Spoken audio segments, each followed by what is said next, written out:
Senhoras e senhores, é um prazer estar aqui, ouvintes da Rádio Justiça do Supremo Tribunal Federal, no nosso programa Aprender Direito. Eu me chamo Carlos Henrique Alves Martinez, eu sou professor da Faculdade Rui Barbosa, Grupo Devray do Brasil, sou professor do canal youtube.com/TV Pensar Direito, sou professor do portal Jorge Guedes, portaljorgeguedes.com, e sou professor da FACEI, Faculdade Einstein, em pós-graduação. Eu fico feliz, sou professor da faculdade também FTC e da Faculdade da Cidade. Então, prazer estar aqui no programa Aprender Direito. Aqui eu rendo homenagem a todos os nossos diretores da Rádio Justiça do Supremo Tribunal Federal. E a gravação é feita por jorgeguedes.com, a gravação áudio e vídeo. Então, vamos iniciar o nosso programa hoje com alguns pontos muito importantes que dizem respeito ao direito tributário, com ênfase em psicologia jurídica, certo? Na realidade, a psicologia ela está atrelada a todo o segmento do direito. Não existe um segmento do direito que não esteja atrelado à psicologia. Vamos ver por quê? É simples. O que é o direito? O direito é um comportamento, é uma conduta. Então, é um dever ser. E a psicologia estuda comportamentos e condutas. A psicologia estuda o comportamento do direito, dever ser, e também que o direito atinge, que é um comportamento desviante do não dever ser, ou seja, de ferir a lei, de estar contra a lei. No tributário também existe o ferir a lei, quando se sonega, quando se há evasão fiscal, é um comportamento desviante, que pode ser inclusive crime. Então a psicologia estuda esses comportamentos humanos, também atrelada ao direito. Então direito e psicologia não podem ficar dissociados, direito e psicologia estão inteiramente associados. E o nosso tema hoje, direito tributário, com ênfase em psicologia jurídica, vai tratar de um assunto, vamos começar pelo primeiro assunto, se chama legalidade. Então, dentro desse princípio da legalidade, nós estamos estudando o direito tributário, e na aula passada nós vimos que, na época de Roma Antiga, em que eles tiravam impostos, dos judeus de forma arbitrária, de forma violenta, invadiram o patrimônio sem nenhum critério, embora existisse uma lei, mas não existia um poder do cidadão de se opor ao Estado de Roma. Aquele que assim procedesse, eles teriam sanções, inclusive com castigos físicos até a morte. Então hoje, modernamente, no Estado democrático de direito, o princípio da legalidade é um princípio que rege a segurança jurídica do cidadão. O cidadão, o senhor e a senhora, tem que ter segurança jurídica. E como o senhor tem segurança jurídica? A partir do momento em que o senhor observa de que o senhor só terá tributado depois que existir uma lei, e o senhor tem, ninguém é permitido a ninguém desconhecer a lei. Então o senhor tem uma lei, o senhor sabe anteriormente da existência dela e sabe que será tributado. Então o senhor tem condições de se programar para arcar com aquela tributação, com aquela obrigação tributária, certo? Então legalidade, pelo princípio da legalidade, tem-se que a garantia de que nenhum tributo será instituído nem aumentado, a não ser através de lei, conforme a Constituição da República Federativa do Brasil de 1988, no seu artigo 150, inciso 1. Nós vamos agora aos nossos acadêmicos, doutos, que estão aqui, poderão ver e irão fazer a leitura dos artigos também em seus comentários. Nossa aula Aprender Direito da Rádio Justiça do Supremo Tribunal Federal é inteiramente participativa. Nós participamos e o senhor e a senhora que está nos ouvindo consegue assimilar. O direito tem que estar ao alcance de todos. Todos têm que conhecer o direito. Conhecer o direito é seu direito, cidadão, do senhor e da senhora. E esse é um trabalho de excelência da Rádio Justiça do Supremo Tribunal Federal. Nossos acadêmicos estão aqui, vai fazer a leitura do artigo com calma, desde o caput do artigo 150 e depois do inciso 1º da Constituição da República Federativa do Brasil de 1988, em plena vigência. Meu querido, seu nome, por gentileza, a nossa instituição. Meu nome é Eli Alves, eu sou acadêmico do 9º semestre do curso de Direito da Faculdade FTC, Faculdade de Tecnologia e Ciências do Campo de Salvador. Constituição Federal, artigo 150. Sem prejuízo de outras garantias asseguradas ao contribuinte, é vedado à União, aos Estados, ao Distrito Federal e aos municípios. Inciso 1º. Exigir ou aumentar tributo sem lei que o estabeleça. Então, é vedado, olhe bem o conceito, é vedado. O que significa vedado? Nosso querido Guimarães está aqui conosco. O que é uma vedação no direito? Significa o quê? Que não é permitido. Não é permitido. Não é permitido. Então, essa garantia dentro desse princípio da legalidade, qual é a visão que você tem disso aí para o cidadão? Para o cidadão que está nos ouvindo na Rádio Justiça, para o cidadão que está, o cidadão e a cidadã. Qual é a vantagem disso, dessa legalidade? É vedado à União, não é isso? Aos municípios, aos estados e ao Distrito Federal. Exigir ou aumentar tributo sem lei que o estabeleça. Exigir significa criar tributos. Aumentar significa majorar tributos.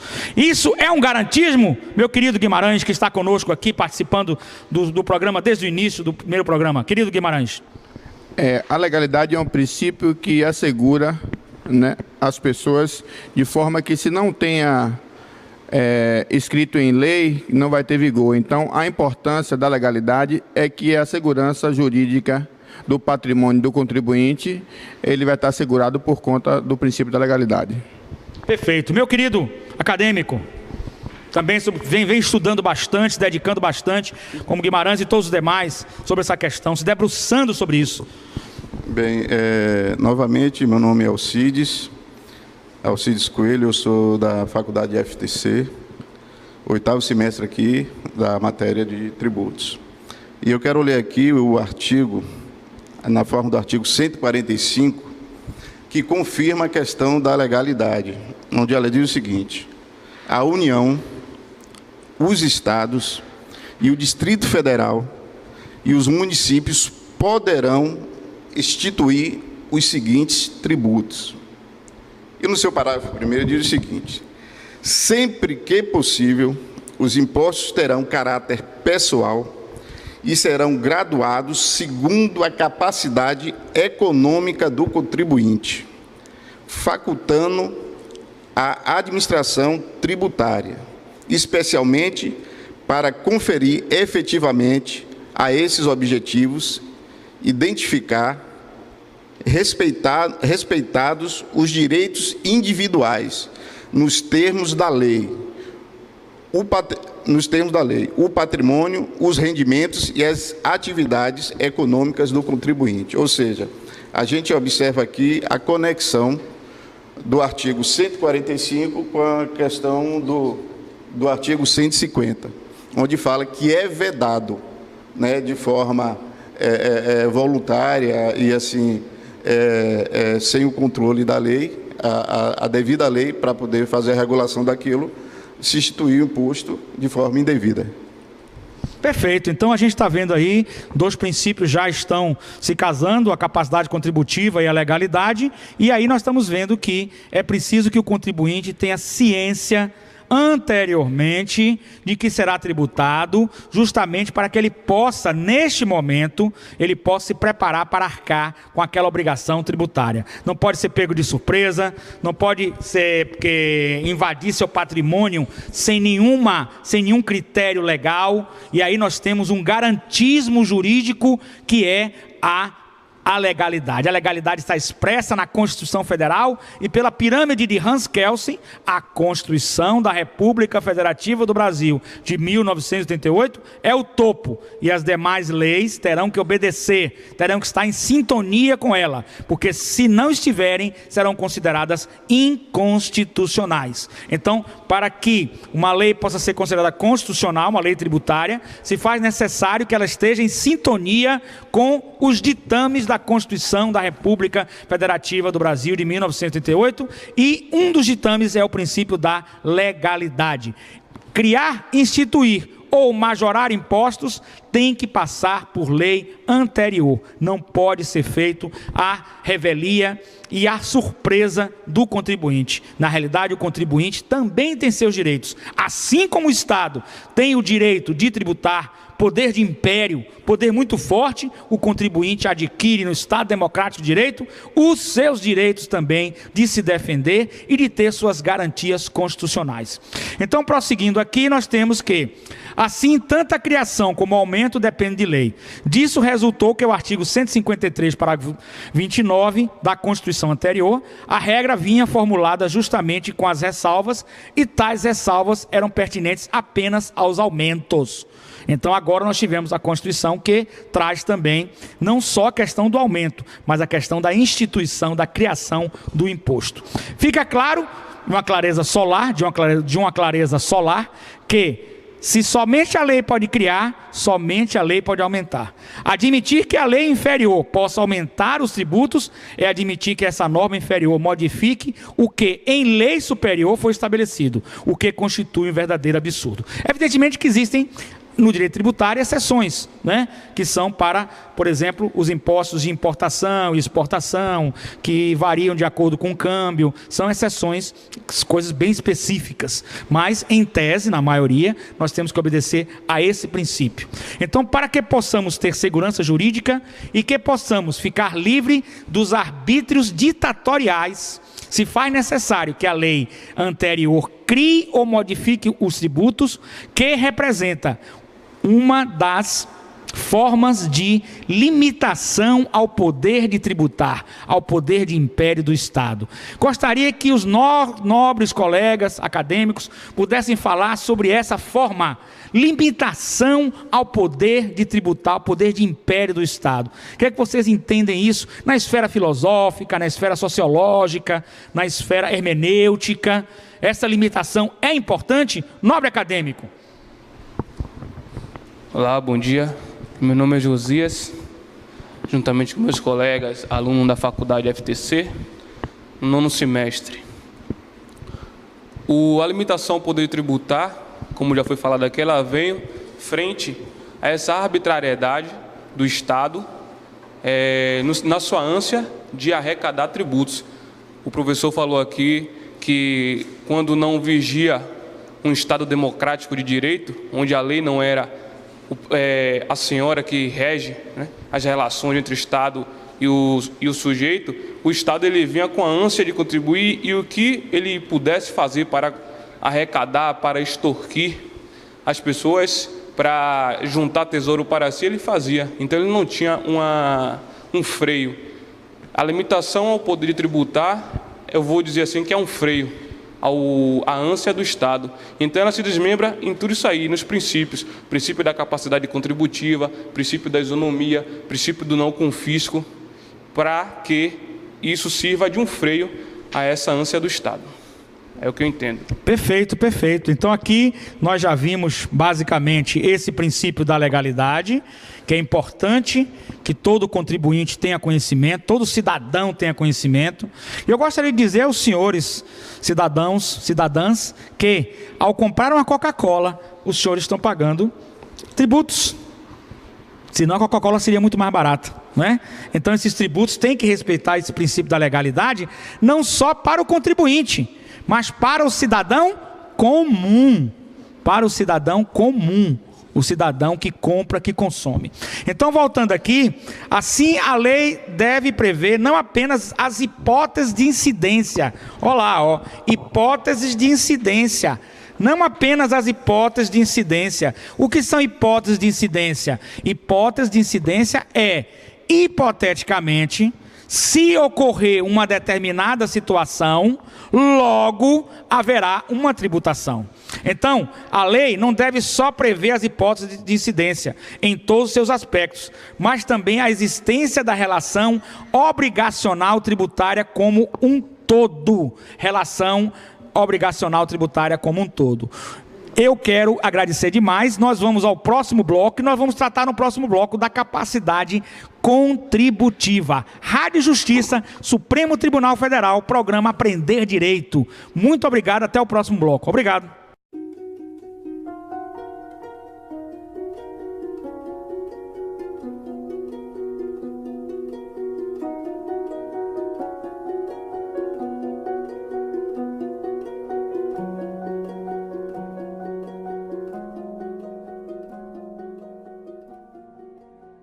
Senhoras e senhores, estamos aqui na Rádio Justiça, o programa Aprender Direito do Supremo Tribunal Federal. Novamente, uma homenagem à Rádio Justiça, à nossa direção, por esse programa educacional. Conhecer o direito é seu direito, cidadão. Nós estamos levando um programa educacional para a sociedade brasileira, pela internet e pela Rádio FM da Rádio Justiça do Supremo Tribunal Federal.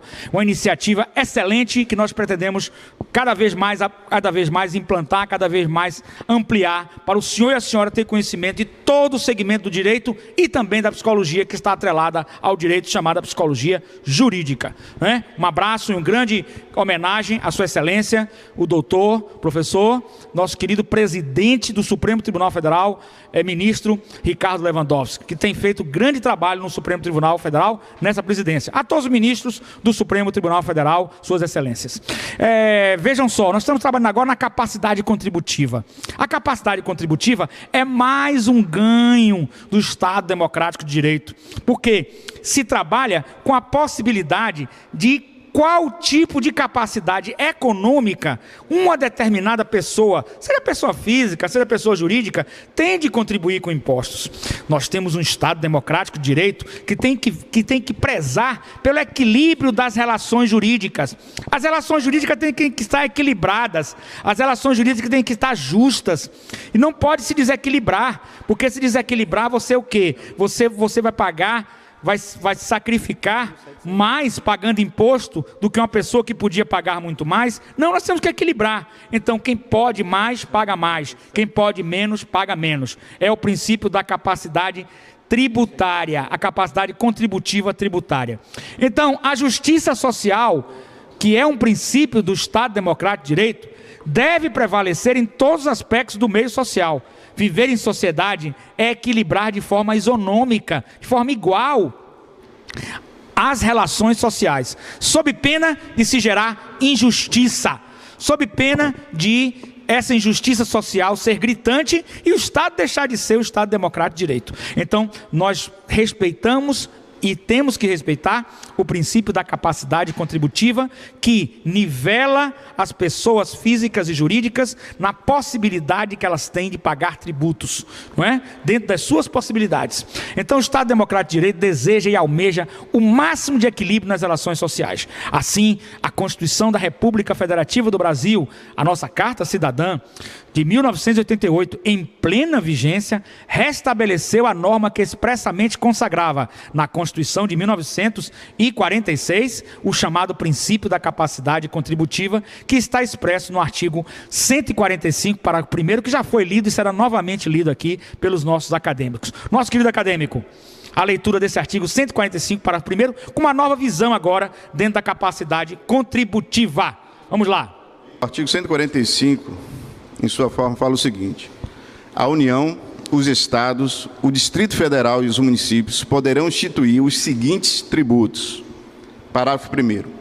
Sempre que possível, os impostos terão caráter pessoal e serão graduados segundo a capacidade econômica do contribuinte, facultado à administração tributária, especialmente para conferir efetividade a esses objetivos, identificar, respeitamos os direitos individuais e, nos termos da lei, o patrimônio, os rendimentos e as atividades econômicas do contribuinte.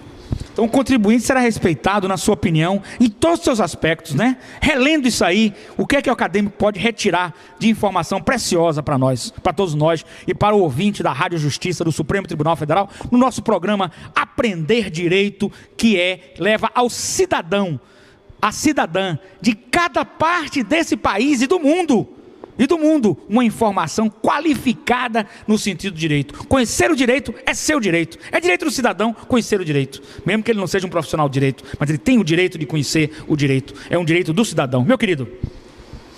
Eu vejo o seguinte, após a leitura aqui, eu observo que é o seguinte, como diz o professor Luciano Amaro, né, onde não houver riqueza, é inútil instituir imposto. Do mesmo modo que em terra seca não adianta se plantar se não tem água. Então, ou seja,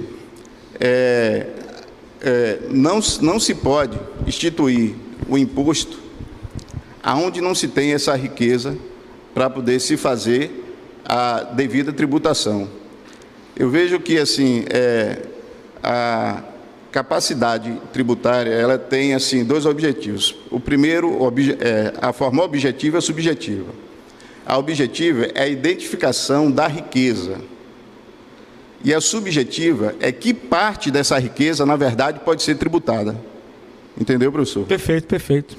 Perfeito. Então aqui nós temos que serão graduados segundo a capacidade econômica do contribuinte, mas tem uma expressão aí na lei que fala sempre que possível.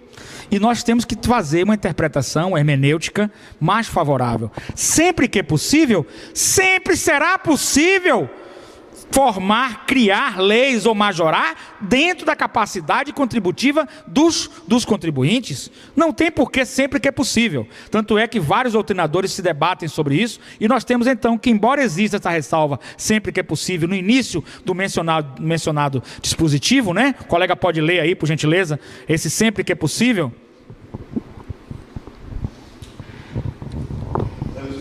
Nós encontramos no parágrafo 1º do artigo 145 da Constituição Federal. Sempre que possível, os impostos terão caráter pessoal e serão graduados segundo a capacidade econômica do contribuinte, facultado à administração tributária, especialmente para conferir efetividade a esses objetivos, identificar, respeitando os direitos individuais e, nos termos da lei, o patrimônio, os rendimentos e as atividades econômicas do contribuinte.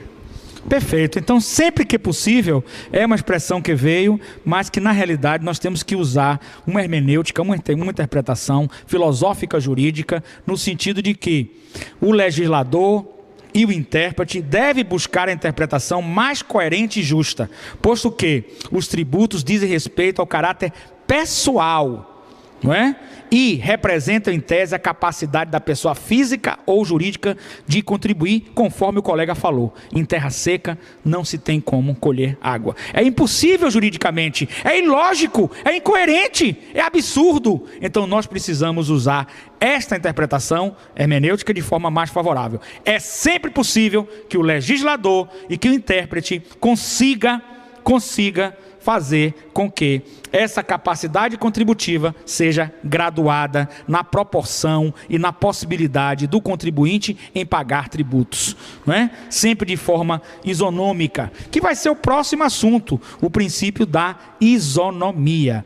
Eu gostaria que os colegas lessem agora, para mostrar bem essa capacidade contributiva, não é? A questão do imposto de renda da pessoa física, inclusive que houve alterações legislativas e que houve inclusive no governo atual, o governo Dilma atual, a questão do aumento dessa tabela. Com a palavra aos colegas, por gentileza.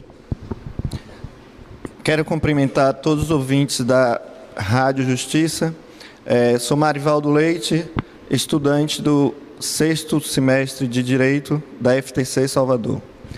Em relação à capacidade contributiva, podemos extrair daí a questão onde o contribuinte irá participar com a contribuição ao governo no tocante aos seus rendimentos. Existem as tabelas progressivas que, de acordo com o rendimento de cada pessoa, ele poderá ser isento até um determinado valor e essa alíquota irá aumentando de acordo com os seus rendimentos. Isso na questão em relação ao contribuinte pessoa física. Que ele será isento isso em relação à tabela de 2014, que ela terá uma alteração agora para 2015, onde teve uma lei que foi aprovada pelo Congresso, que seria de 6,5% essa correção, porém, a presidente Dilma, ela por achar que o governo está precisando arrecadar um pouco mais, limitou a 4,5% e será editada uma medida provisória já nos próximos dias. Então, em relação a essa tabela que foi até 2014. Fica isento as pessoas até 1.787 de rendimento, paga 7,5%. As pessoas que ganham entre 1.787 e 2.679 pagam 15%. As pessoas que têm o rendimento entre 2.679 e 3.572 e 22,5%. As pessoas de 3.572 a 4.446 e acima de 4.446, 27,5%. Isso quer dizer que as pessoas que têm um rendimento maior, irá contribuir de forma proporcional ao seu rendimento. A gente sabe que, apesar da necessidade do Estado de tributar, ele cria mecanismos que não vai exorbitar, não vai exasperar a contribuição de pessoas que não têm como contribuir para que tenha condição de ter uma vida digna para si e para toda a sua família. Perfeito. Guimarães, essa capacidade contributiva e essa tabela progressiva, que em certos momentos, em certos valores, a pessoa fica até isento. Porque são valores pequenos que ela ganha, que ela não poderia contribuir com nada. Em outros valores, ela é tributada num valor muito mais alto. A sua opinião sobre isso, dentro de uma filosofia jurídica tributária, dentro de uma hermenêutica, dentro de uma sociologia, dentro de algo mais profundo, além da letra fria da lei? Eu quero contribuir com o princípio da isonomia, né?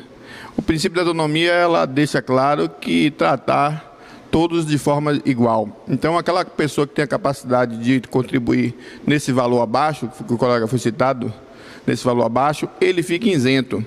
Proporcionalmente, aquele que recebe uma quantia maior, de forma isonômica também, ele vai, de alguma forma, visando uma questão social agora, contribuir para aqueles que estão isentos na sua tributação, para que essas pessoas sejam acolhidas com os futuros recursos que estarão destinados para as camadas mais desfavorecidas, para poder ser acolhido através da assistência à saúde, assistência à segurança, assistência à educação. Eu creio que esse é o principal papel fundamental do tributo, para que seja destinado para fazer de forma isonômica para a sociedade. Perfeito. O nobre colega quer dar também uma palavrinha também. A participação de todos aqui, são acadêmicos de direito, que estão debruçados, estudando na questão tributária, dentro da questão também psicológica, filosófica, sociológica. Capacidade contributiva. Eu quero fazer as minhas palavras, a de Guimarães, porque talvez a preocupação maior do Estado em tributar seria exatamente visando o bem maior, que é a coletividade, visando o bem maior, que é a sociedade, como diz respeito à destinação dos tributos, voltado para a saúde, voltado para a educação, e que eu acho que deveria ser de forma mais clara a destinação dos tributos, porque temos vários tributos que não tem, o contribuinte ele não sabe por que ele está sendo tributado, ele não sabe para que ele está sendo destinado. Se tivesse até uma transparência maior nessa questão, eu acho que o contribuinte ele estaria mais satisfeito com o poder do Estado em relação ao tributo. Perfeito. A capacidade contributiva, ela é um ponto importante que abrange não só a legalidade, não só a isonomia, não só outros princípios do direito tributário. A capacidade contributiva, ela diz que nós vivemos em coletividade e nós temos que ter um princípio em coletividade. Em coletividade, nós temos que ter o princípio da solidariedade. Esse princípio da solidariedade diz o seguinte: aquela pessoa, esse princípio da solidariedade está filosoficamente, na filosofia do direito, atrelado à capacidade contributiva, porque aquela pessoa que ganha mais, contribui mais, e aquela pessoa que ganha o mínimo, que não pode contribuir, não contribui e recebe os benefícios do Estado. Aí nós estamos fazendo a justiça social, aí nós estamos fazendo uma distribuição dos benefícios sociais, nós estamos trazendo um equilíbrio social essencial ao cidadão e à cidadã. Nós estamos construindo uma sociedade solidária, mais humana, e isso é muito importante, o princípio da capacidade tributária. Quem pode pagar mais, paga mais. Quem pode pagar menos, paga menos. Esse é um princípio que o legislador deve observar. E aí a minha crítica pessoal à expressão sempre que é possível, certo? Na questão que determina a capacidade contributiva na Constituição Federal. Sempre que é possível, sim, porque será sempre possível fazer que o contribuinte possa pagar dentro das suas possibilidades, porque isso é um princípio de justiça social, é um princípio de solidariedade, e o Estado justo, democrático, direito, precisa atingir esses princípios. Eu quero por demais agradecer ao senhor e à senhora, ouvinte da Rádio Justiça, do programa Aprender Direito. Conhecer direito é seu direito, cidadão e cidadã. Até o próximo bloco, em que nós vamos falar do princípio da isonomia e o princípio do não confisco dentro do direito tributário pátrio. E é um prazer estar aqui com o senhor e a senhora. Muito obrigado. Até o próximo bloco.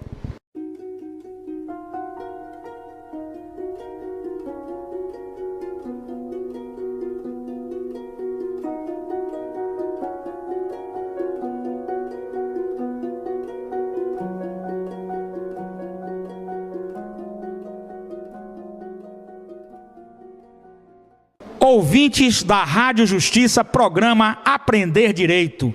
Cidadão e cidadã, a Rádio Justiça é um programa, o programa Aprender Direito, os programas da Rádio Justiça trazem informação qualificada, informação séria, científica, educacional para o senhor e a senhora. E o programa Aprender Direito não é só para o acadêmico de direito, o profissional do direito, é um programa para toda a sociedade. Aprender o direito, conhecer o direito, é um direito seu de cidadão, para exercício da cidadania. Muito obrigado à Rádio Justiça, aos nossos diretores, ao Supremo Tribunal Federal, por a oportunidade que nos dá a toda a sociedade brasileira de ouvir a Rádio Justiça no Brasil todo pela internet e em Brasília pela FM. Então, Rádio FM. Então nós vamos agora, conforme nós tínhamos dito, do princípio da isonomia. O que é isonomia? Isonomia significa uma espécie de igualdade. Nós, seres humanos, podemos ser considerados iguais? É complicado. Nós somos iguais perante a lei? Sim, em tese. Somos iguais perante a Deus? Sim, em tese. Mas nós temos diferenças e nós temos que respeitar as diferenças um do outro. E no tributo, no direito tributário, nós temos também diferenças e nós temos que respeitar as diferenças também no direito tributário, porque senão nós estaremos ferindo de morte o princípio da isonomia ou da igualdade. Então, o princípio da isonomia ou da igualdade possui duas acepções. Não é? A primeira é horizontal e a segunda é vertical.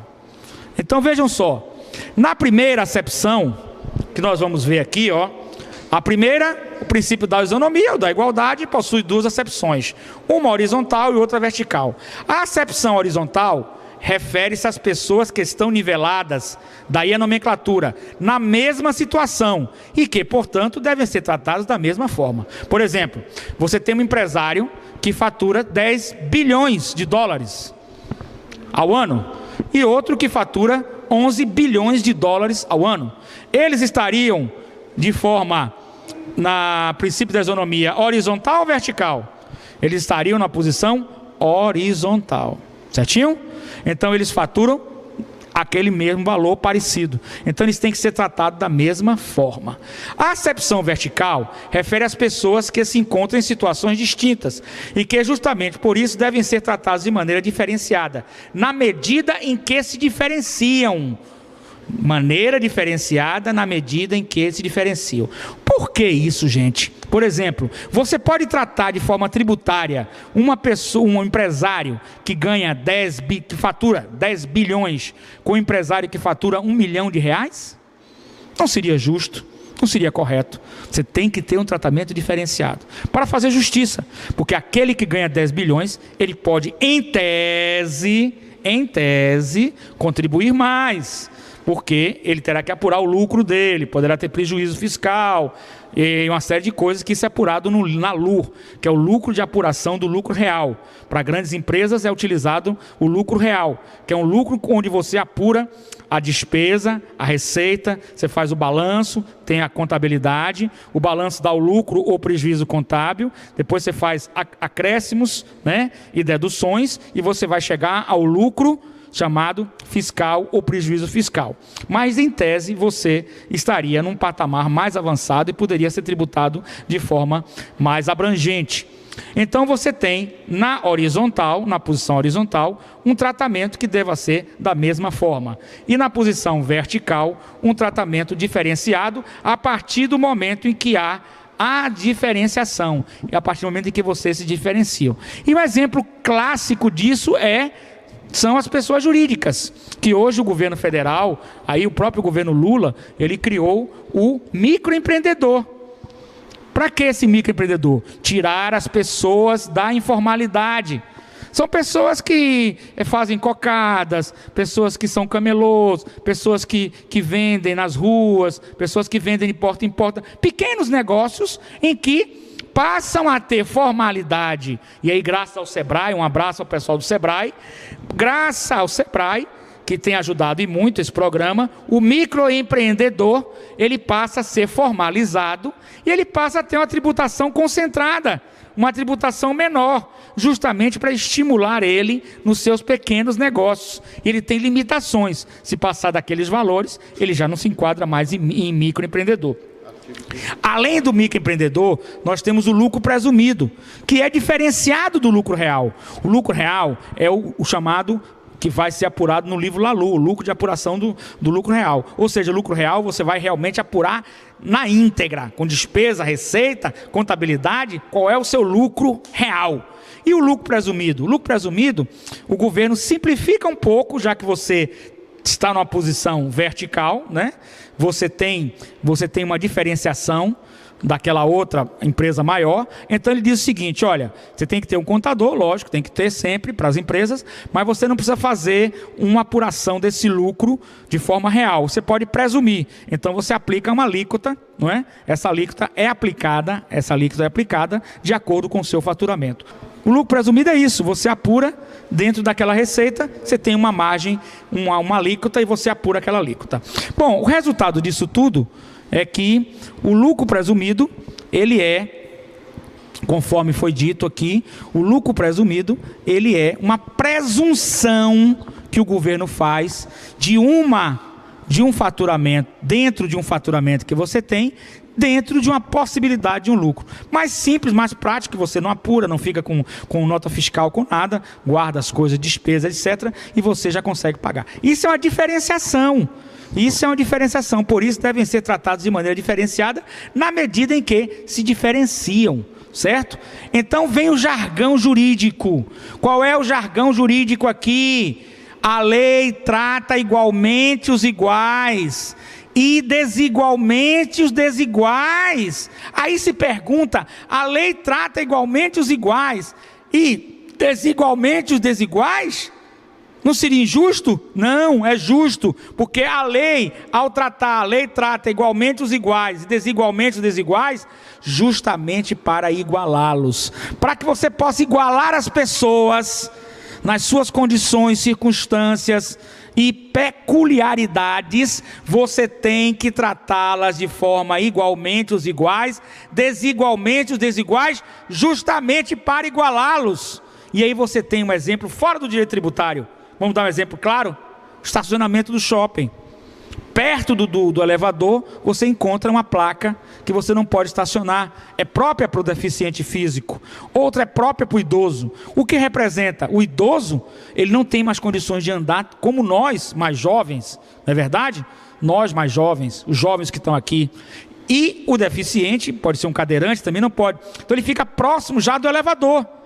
Olha aí a lei tratando igualmente os iguais, desigualmente os desiguais, justamente para igualá-los. A lei está tratando aí, ó, claramente, cabalmente. Agora, nós que podemos andar, temos que colocar o carro distante. A gente pode andar mais um pouco. Então a lei está tratando igualmente os iguais e desigualmente os desiguais, justamente para igualá-los. Se não fosse assim, a lei não fizesse isso, o cadeirante viria de longe com a cadeira dele, e eu que não sou cadeirante, botaria de junto do elevador e passaria. Aí então não teria igualdade nenhuma, pelo contrário, teria injustiça. Então a lei trata igualmente os iguais, desigualmente os desiguais, justamente para igualá-los. A tributação por faixa de renda das pessoas físicas, de forma progressiva pela faixa de renda, conforme foi dito aqui, é também uma forma de tratar igualmente os iguais e desigualmente os desiguais, justamente para igualá-los. É uma forma de solidariedade tributária, conforme já foi dito. Então, as pessoas jurídicas também têm isso. Hoje nós temos o regime simples, o regime de microempresa, que facilita a tributação daquela microempresa. daquela empresa que é considerada pelo regime simples, daquela empresa que é considerada microempreendedor, daquela empresa que faz lucro presumido. Enfim, tem diversas formas de tributação que diferenciam as pessoas jurídicas justamente dentro da tributação para obedecer ao princípio da isonomia, que significa a lei trata igualmente os iguais, desigualmente os desiguais, justamente para igualá-los. O microempreendedor, ele tem vantagens, uma tributação mais concentrada, única e menor do que uma outra empresa de um porte médio, por exemplo. E assim você vai. O sistema simples também tem empresas que dentro de alguns segmentos, elas podem optar pelo simples. E ao optar pelo simples, ela tem uma tributação menor, ela tem uma tributação mais coerente, justamente mais justa, mais solidária, para que ela possa honrar com os seus compromissos. E a partir do momento que ela honra com os seus compromissos, ela faz um ciclo de solidariedade no meio social. A sociedade e o direito têm que justamente procurar um sistema de igualdade entre todos, né? Os iguais, desigualdade entre os desiguais, justamente para igualá-los e a sociedade viver de forma mais harmônica. E aí o colega vai nos falar também sobre isso. Eu quero ler aqui o artigo 150, inciso 2 da Constituição Federal, que trata justamente da questão da isonomia e da igualdade. No inciso 2 diz o seguinte: é vedado à União, aos Estados e ao Distrito Federal e aos municípios instituir tratamento desigual entre contribuintes que se encontrem em situação equivalentes, proibida de qualquer forma distinção em razão da ocupação profissional ou função por eles exercida, independente da denominação jurídica dos rendimentos, títulos ou direitos. Então, aqui, eu trago aqui que o inciso 2 da Constituição prevê, né, e determina e deixa claro a questão da isonomia, de você tratar de forma igualitária. E eu vejo que existem dois aspectos nessa questão da isonomia, que é a igualdade na lei e a igualdade perante a lei. São coisas distintas. Igualdade na lei é a questão do legislador, esse que elabora a lei, né, do executivo, entendeu? Que eles têm que criarem a lei de forma isonômica, né? Então, isso seria a igualdade na lei. E a igualdade perante a lei é a questão do tratamento do judiciário na aplicação dessa para o contribuinte. É isso aqui que eu queria trazer aqui, esses dois aspectos aqui. Perfeito. A questão da isonomia. Perfeito. Vamos então ao princípio do não confisco, porque tal princípio poderá também ser chamado ou denominado de princípio da razoabilidade ou proporcionalidade da carga tributária. A ideia é que o poder de tributar, que é um poder de império, seja exercido de forma a não impedir a livre circulação e o exercício das atividades empresariais e comerciais lícitas. Então, as atividades comerciais lícitas não podem, de hipótese alguma, sofrer restrições. E o conceito de confisco é sempre em tese indeterminado e... O princípio do não confisco diz também que, além de não confiscar, que é um princípio que é em tese indeterminado, ele também diz que não se pode confiscar através de multas altíssimas que ultrapassem o valor das mercadorias, porque também seria um princípio de confisco, um princípio de retirar do contribuinte aquele bem através de dinheiro. Meus amigos, senhoras e senhores, ouvintes da Rádio Justiça, é um prazer enorme estar aqui nesse programa. Espero que os senhores tenham assimilado e vamos então ao próximo programa, se Deus quiser. Um abraço a todo o pessoal da Rádio Justiça, aos nossos ouvintes de todo o Brasil da Rádio Justiça e ao nosso querido Supremo Tribunal Federal e ao grande programa Aprender Direito, que é um programa que vai levar conhecimento a toda a sociedade brasileira, seja ela profissional de direito, acadêmico ou não, porque conhecer o direito é seu direito. Muito obrigado. Programa Aprender Direito da Rádio Justiça. Muito obrigado mesmo. Até o próximo programa.